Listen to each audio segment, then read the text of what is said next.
Hello बच्चों, DAV ज्ञान channel में आपका स्वागत है। आज मैं नैतिक शिक्षा कक्षा 8 की पाठ 13 आश्रम व्यवस्था का पूरा एक्सप्लेन लेकर उपस्थित हूँ, क्योंकि ये जो चैप्टर है आश्रम व्यवस्था, ये आपके लिए बहुत ही इम्पोर्टेंट है। ये हर पेपर में आएगा और आश्रम व्यवस्था को समझना आप सभी के लिए ज़रूरी है।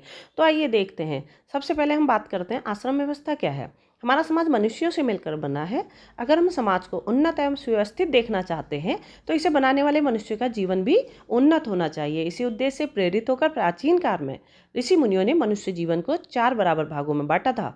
मनुष्य की औसत आयु को 100 वर्ष मानी गई है। इसी आधार पर मनुष्य जीवन को 25-25 वर्षों में 4 बराबर भागों में बांट दिया गया।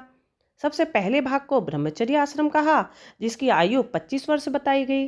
फिर दूसरे भाग को गृहस्थ आश्रम बोला, जिसकी आयु 25 से 50 वर्ष रखी गई। फिर तीसरा भाग आया जिसे वानप्रस्थ आश्रम कहा गया और इसकी आयु 50 से 75 वर्ष रखी गई। फिर लास्ट अंतिम जो हमारा भाग था वो था चतुर्थ अर्थात अंतिम भाग, इसे ही संन्यास आश्रम कहा गया, जिसकी आयु 75 वर्ष से जीवन पर्यंत रखी गई। तो प्रत्येक आश्रम में सुविधानुसार आयु को थोड़ा बहुत ऊपर नीचे घटाया बढ़ाया जा सकता है। आइए अब सबसे पहले देखते हैं ब्रह्मचर्य आश्रम को। ब्रह्मचर्य आश्रम की जो आयु सीमा मानी गई है वह जन्म से 25 वर्ष की मानी गई है। इस आश्रम में रहकर वह ज्ञान प्राप्ति करते हुए जीवन की तैयारी करता है।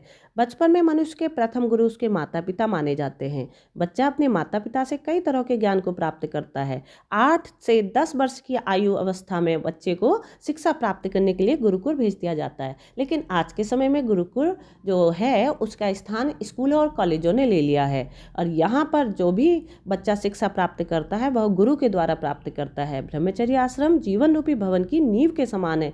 इस काल में विद्यार्थी जो भी सीखता है वह उसके जीवन भर काम आता है।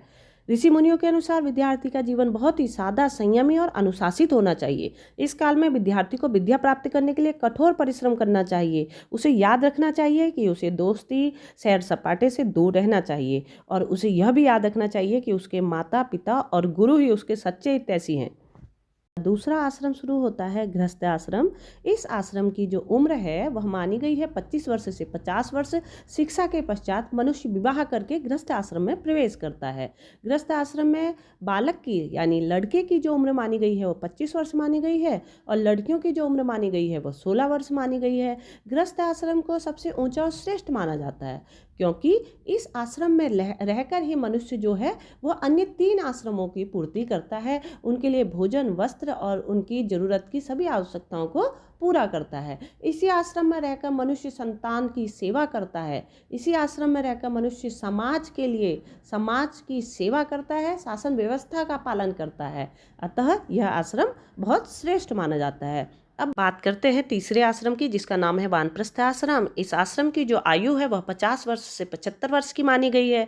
इस आश्रम में आने वाला व्यक्ति अपनी जिम्मेदारियों से आज़ाद होकर यानी अपने कार्यभार को दूसरी पीढ़ी को देकर सत्संगति में, अच्छी पुस्तकों के अध्ययन में और लोगों की सेवा भाव में अपना जीवन यापन करता है।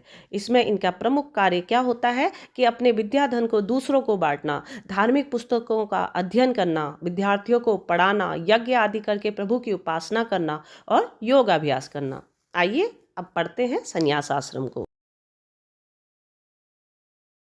इस आश्रम की जो आयु सीमा मानी गई है वह 75 वर्ष से जीवन पर्यंत मानी गई है। हर मनुष्य को सन्यासी बनने का अधिकार नहीं है। संन्यास आश्रम में केवल उसी व्यक्ति को प्रवेश करना चाहिए जिसका मन सन्यासी हो जाए। सन्यासी के मन में छल कपट नहीं होना चाहिए, दूसरों के लिए बुरी भावना नहीं होनी चाहिए, अन्यथा उसका जो सन्यास धर्म है वह झूठा माना जाएगा। भगवा वस्त्र धारण करने से कोई सन्यासी नहीं बन जाता। सन्यासी केवल उसे ही मानना चाहिए जो पूरा विद्वान हो, धार्मिक हो, परोपकारी हो और समाज से विरक्त हो। यह आश्रम बहुत ही महत्वपूर्ण है, क्योंकि इस आश्रम की सहायता के बिना विद्या और धर्म की वृद्धि कभी हो ही नहीं सकती। सत्य का उपदेश करना और वेद आदि सत्य शास्त्रों का विचार और प्रचार करना ही एक सन्यासी का परम कर्तव्य माना गया है। तो बच्चों, आज आपने चारों आश्रमों के बारे में पढ़ा और यह आश्रम का हमारे जीवन में क्या महत्वपूर्ण स्थान है यह भी आपने पढ़ा। अगर आपको यह मेरी वीडियो पसंद आई हो तो कृपया मेरे चैनल को लाइक एवं सब्सक्राइब अवश्य करें। इसके बाद आपको अगर कोई भी विषय पर कुछ और जानकारी चाहिए तो कृपया मुझे कमेंट करके अपने प्रश्न को वहां पर छोड़ दें। मैं प्रयास करूंगी आपकी समस्या को समाधान करने का। धन्यवाद।